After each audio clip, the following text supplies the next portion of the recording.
Hai guys, ya final ideal yang kita mau, yang banyak penonton mau, akhirnya akan terjadi di kejuaraan utama Speed Chess Championship 2022.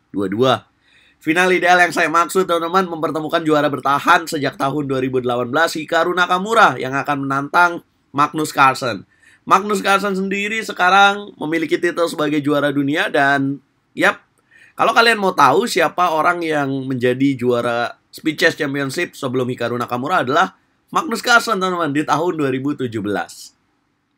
Nah, dini hari tadi berlangsung partai semifinal yang mempertemukan Magnus Carlsen melawan Maxim Vachier-Lagrave. Predikatnya adalah juara dunia catur kilat saat ini teman-teman.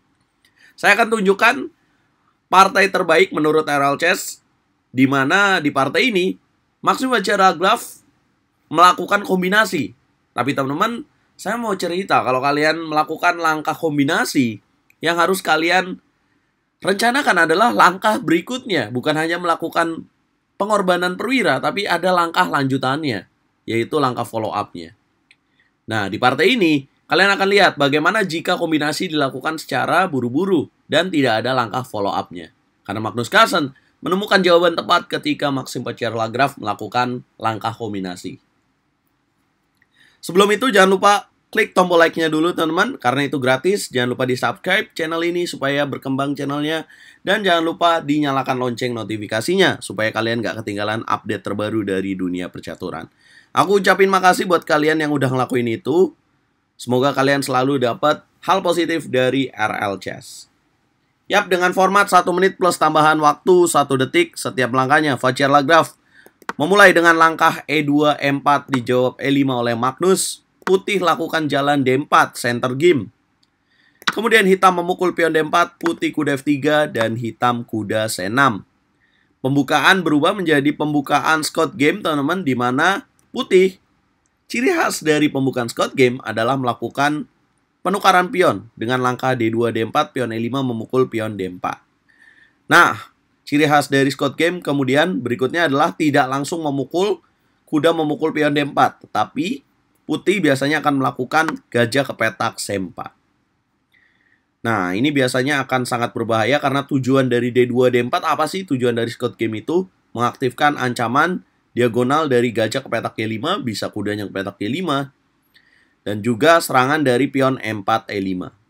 Nah, bagaimana cara merespon dari pembukaan Scott game ini? Yang pertama adalah langkah kuda F6 merupakan langkah yang paling banyak dimainkan. Yang kedua adalah langkah gajah C5. Dan yang ketiga adalah langkah gajah ke petak E7. Kemudian langkah lainnya adalah D6. Apa langkah yang dipilih oleh juara dunia catur Magnus Carlsen? Dia memilih langkah kuda F6. Yap, Vachier-Lagrave lalu mendorong pion M4 E5 mengancam kuda. Haruskah kudanya kabur? Kalau kudanya kabur itu akan berbahaya teman-teman, karena akan langsung mengaktifkan ancaman gajah ke petak F7. Sebagai contoh, kalau misalkan kuda ke petak M4 di sini, apa langkah yang akan dimainkan oleh pemain putih? Maka menteri ke petak E2. Jadi kudanya akan dikejar terus dan perkembangan buah milik putih akan lebih berbahaya. Contoh lainnya, bagaimana jika kuda ke petak G4? Apa langkah yang akan dimainkan oleh pemain putih? Maka putih di sini akan memainkan langkah menteri ke petak E2. Nah, kudanya di sini dalam bahaya karena serangan selanjutnya H3, gajah bisa ke petak G5. Sedangkan kalau D6 akan dimakan dan akan langsung membuka skak. Ya, jawaban yang tepat tentu saja back to the game setelah E5 adalah langkah ancam balas ancam dengan D7, D5. Kemudian langkah berikutnya, di sini paling banyak dimainkan adalah langkah gajah B5. Yang dilanjutkan dengan hitam kuda E4, kemudian putih memukul pion D4, dan hitam makan gajah D7. Seperti ini teorinya.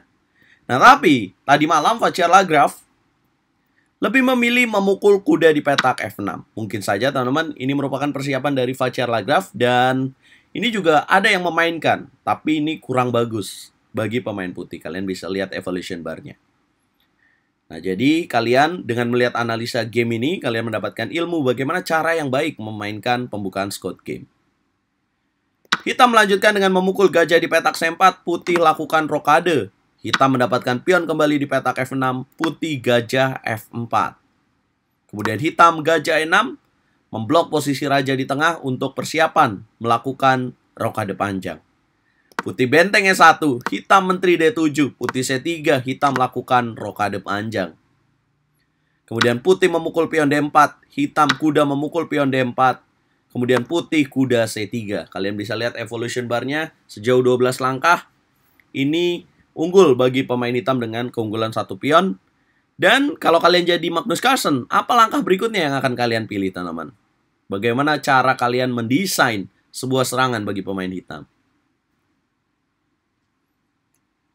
Yap, luar biasa. Sobat RLCS, kalau kalian memilih langkah benteng ke petak G8. Boom! Ya, itu idenya, teman-teman. Kalau kalian udah melakukan perkembangan buah dengan baik, lakukan aktivasi benteng-benteng kalian untuk menyerang ke Raja Putih. Benteng G8 langsung direspon taktis oleh Vacher dengan gajah ke petak G3. Bagaimana cara kalian melanjutkan serangan yang ditahan oleh pemain putih, guys? Dan kalau kalian tahu langkah berikutnya adalah langkah H5. Boom! Yap, tepat banget, tujuannya adalah untuk mendobrak pagar di gajah ke petak G3 dengan langkah H4 berikutnya. Putih merespon kuda ke petak E4, hitam gajah ke petak E7 karena ada ancaman pada pion F6. Kemudian putih kuda memukul kuda D4, hitam menteri memukul kuda. Putih menjalankan menteri ke petak E2. Ini langkah blunder yang dimainkan oleh Vacher Lagrave di langkah ke-16. Sekali lagi saya pengen sobat RLCS untuk menebak langkah terbaik untuk putih di sini, guys. Sorry, langkah terbaik untuk hitam di sini, teman-teman. Merespon langkah menteri E2. Yap, adalah langkah F5. Kemudian Vacher kuda ke petak C3. Hitam mendorong pion H4. Tepat sekali. Boom! Putih lakukan kombinasi. Gajah memukul pion C7. Ada apa pengorbanan di gajah petak C7? Bagaimana jika langsung dimakan, sobat RLCS? Maka jika langsung dimakan akan tercipta forking yang sangat luar biasa, Skakster dengan kuda ke petak B5. Jadi apa jawaban yang tepat, teman-teman? Karena langkah gajah C7, evolution bar merespon ini masih unggul telak untuk pemain hitam. Adakah jawaban hitam yang terbaik di sini, teman-teman? Untuk bisa makan gajah di petak C7, maka tidak boleh terjadi skema Skakster. Artinya, teman-teman, secara gampangnya, saya analogikan, menteri kalian harus kabur dong kalau kalian nggak mau Skakster. Ya, menterinya harus kabur ke petak yang mengancam balik. Kemanakah petak yang harus dituju? Brilliant, teman-teman. Adalah petak ke petak G7. Boom! Menteri ke petak G7. Tujuannya adalah skakmat di petak G2. Sedangkan gajah tidak bisa mengcover petak G2. Dia bisa aja mengcover dengan gajah G3, tapi akan dimakan oleh pion di petak H4.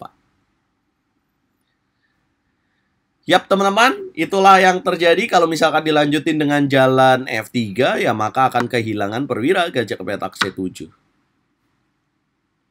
Lalu, langkah apa yang harusnya dimainkan oleh Vacher Lagrave ketika langkah menteri memukul pion D4? Langkah yang bisa jadi pilihan sebenarnya adalah memukul pion H5 yang masih menghidupkan asa bagi pemain putih. Yap, tapi hitam di sini akan merespon dengan apa, teman-teman? Hitam akan merespon dengan langkah F5. Jika kuda C3, maka akan ada jalan ya menteri ke petak G7 terlebih dahulu ya, menghindari gajah pukul C7. Dan selanjutnya adalah langkah F4, ancam checkmate di petak G2. Ini berat karena putih harus menteri ke petak F3. Dan akan ada lanjutan gajah G5 untuk terus memaksa jalan F4. Kalau gajah E5, maka akan ditutup dengan jalan menteri ke petak H6. Ini kira-kira langkah lanjutannya. Dan hitam di sini memiliki perkembangan benteng yang sangat bagus, menguasai jalur D. Ya, teman-teman mungkin nanya ya di sini ya. Ya, ini tidak bisa melakukan jalan benteng A ke petak D1 ya, teman-teman, karena kuda akan hilang. So, dia harus kuda C3. Kemudian ketika H4, mengapa tidak benteng C ke petak D1? Maka ya akan jawabannya sama, menteri ke petak G7. Jadi pada awalnya ketika memilih pembukaan Scott game yang harusnya dilakukan oleh Vacher Lagrave adalah bermain dengan teori yang paling banyak dimainkan ya, gajah ke petak B5 tadi, guys. Dengan memilih kuda untuk dimakan di petak F6, maka ini tidak memberikan keuntungan bagi Vacher Lagrave karena langsung kehilangan one pound di langkah ke-7. Dan kemudian setup dari hitam langsung begitu cepat. Teman-teman, itulah akhirnya yang membawa Magnus Carlsen ke final dan akan bertemu di melawan Hikaru. Nantikan karena akan berlangsung di Sunday, teman-teman, di tanggal 18 Desember. Pokoknya tungguin aja, nyalain lonceng notifikasinya. Jangan lupa bantu video ini berkembang dengan cara like, share, komen, dan subscribe karena itu gratis, teman-teman. Dan apa komentar Anda buat game ini dan prediksi kalian untuk final Hikaru Nakamura melawan Magnus Carlsen? Apakah Hikaru Nakamura akan memperpanjang sejarahnya di Speed Chess Championship dengan mengalahkan Magnus Carlsen? Atau Magnus Carlsen akan menghentikan rekor spesial dari Hikaru Nakamura? Coba komen. Dan jangan lupa di follow TikTok RL Chess, teman-teman, ada di linknya. Dan kalian juga bisa support RL Chess selalu dengan cara klik link yang ada di kolom komentar. Ada Saweria di sana, guys. Yap, apakah semua akan Magnus pada waktunya? Boom!